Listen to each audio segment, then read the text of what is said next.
يبقى احنا كمان لما بناخد بالنا من عظامنا او من اي حاجة لصحتنا دي علامة انه مفيش انانية. مفيش انانية لنفسي، احب نفسي كفاية اني هاخد بالي من نفسي، ومفيش انانية ان انا هممني اللي حواليا، لانه مين اللي بينضر كمان لما الشخص صحته بتبوظ؟ اللي حواليه، اللي بيحبوه بيبقوا متضايقين له جدا وبيقلقوا عليه، وكمان بيضطروا يساعدوه، بيضطروا ياخدوا بالهم منه، فبيتعبوا معاه. الشخص اللي مش اناني يهمه ما يتعبش اللي حواليه، فبياخد باله من نفسه كويس. ناخد بالنا من نفسنا. هقول بسرعة ايه الحاجات اللي بتقلل امتصاص الجسم للكالسيوم. النيكوتين، فالتدخين كتير مضر. الكافيين لما بيكتر. قلة الحركة وقلة وضع حمل على جسمنا. يبقى احنا عارفين انه صعب، المدخنين صعب، لكن لو بيحبوا نفسهم وبيحبوا اللي حواليهم هيعملوا المجهود ويلاقوا الطريقة انهم يبطلوا دخان. كافيين في مقدرتنا، برضو صعب للي مدمن كافيين، لكن يحد مثلا لو يقدر يوصل ل3 كوبايات كافيين في اليوم بس،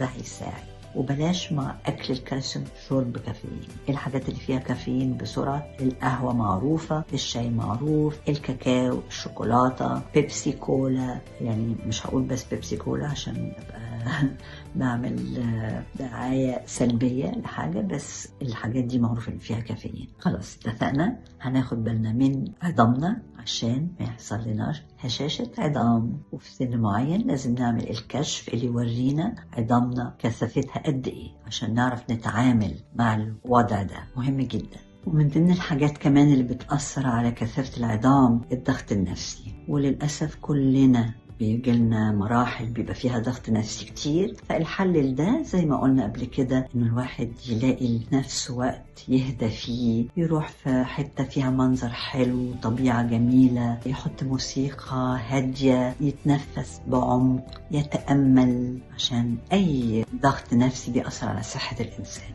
بالطرق المختلفة. يا إما بيبطأ عملية إنه العظم يصلح من نفسه. نتبع الحاجات اللي قلناها قبل كده.